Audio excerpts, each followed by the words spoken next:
Emmitt Smith was one of the greatest running backs in NFL history, but his path to stardom wasn't easy.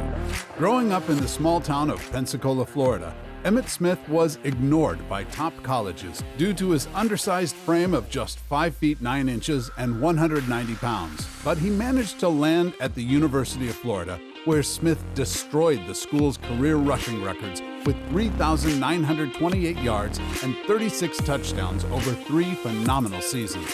When NFL Draft Day finally arrived in 1990, Smith was forced to keep waiting. Despite a stellar college career, he slipped all the way down to the 17th pick to the Dallas Cowboys.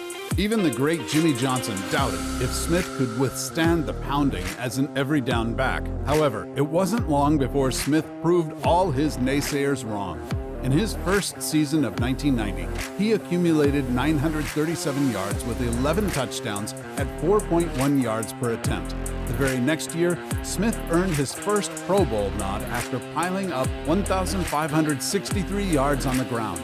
1991 marked the first of 4 rushing titles for Smith, who guided them to an 11-5 season and helped them make the playoffs for the first time since 1985. In 1992, Smith would go on to win Super Bowl 27, leading the Cowboys to a 52-17 destruction of the Bills. Although Troy Aikman would receive the MVP that year, Emmitt had a great game with 108 rushing yards and 1 touchdown on 22 rushes. He also put up 27 receiving yards.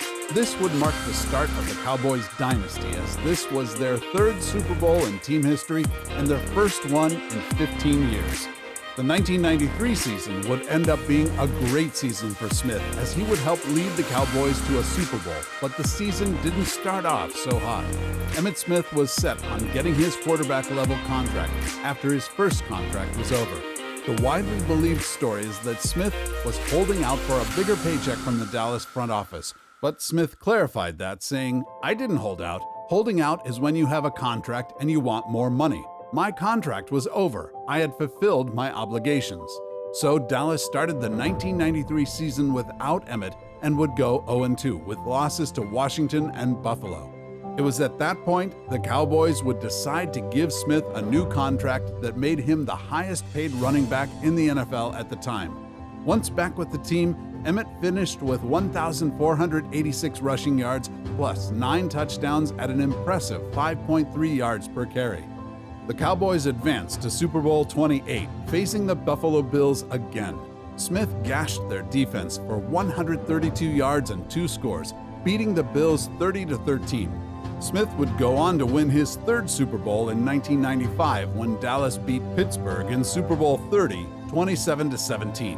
Smith had his most dominant season in 1995, where he averaged 4.7 yards per carry, scored 25 touchdowns, and logged 1,773 yards on 377 carries. Smith embodied durability at running back, missing just 15 games due to injury over a 15-year career. He logged 6 campaigns with 300-plus carries from 1991 to 1999 and led the NFL in rushing touchdowns in back-to-back years in 1994 and 1995.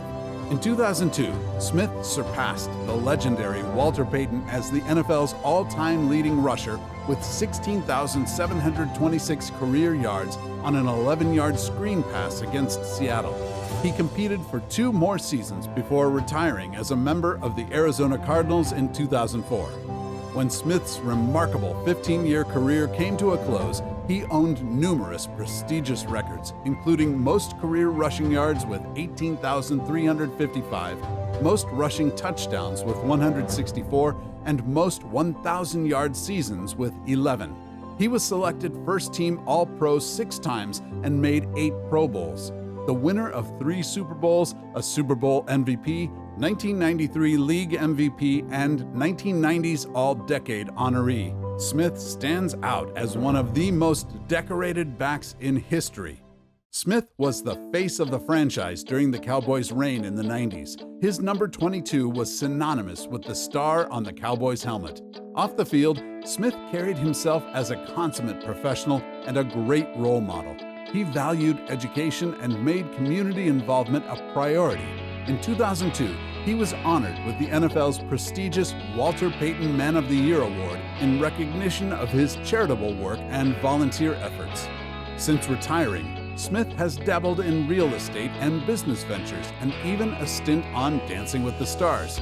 He was inducted into the Hall of Fame in his first year of eligibility in 2010.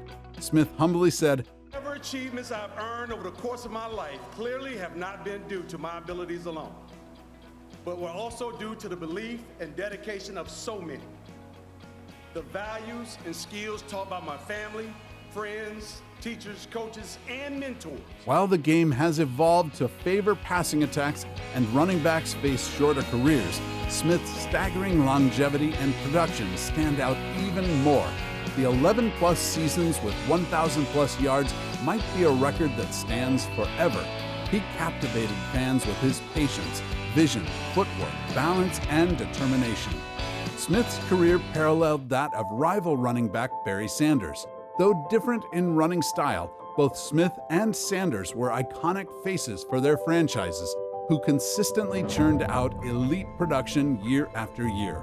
They also both retired relatively early when they could still play at a high level. Sanders abruptly retired after 10 seasons in 1998, walking away from the game at just 30 years old. He amassed an incredible 15,269 rushing yards and made 10 straight Pro Bowls for the Detroit Lions. Many believe Sanders could have threatened all of Walter Payton's records had he chosen to play longer. Meanwhile, Smith persevered for 5 more years than Sanders, proving his exceptional durability as a running back. He captured the all-time rushing yards record that both men had chased earlier in their careers. In the end, Smith accumulated 3,086 more yards than Sanders to cement his status as the new rushing king. The careers of Barry Sanders versus Emmitt Smith make for an interesting debate. Sanders was flashier and perhaps more talented, but Smith had the longer prime and team success that Sanders lacked. At their peaks, both running backs were virtually unstoppable and consistent forces game in and game out.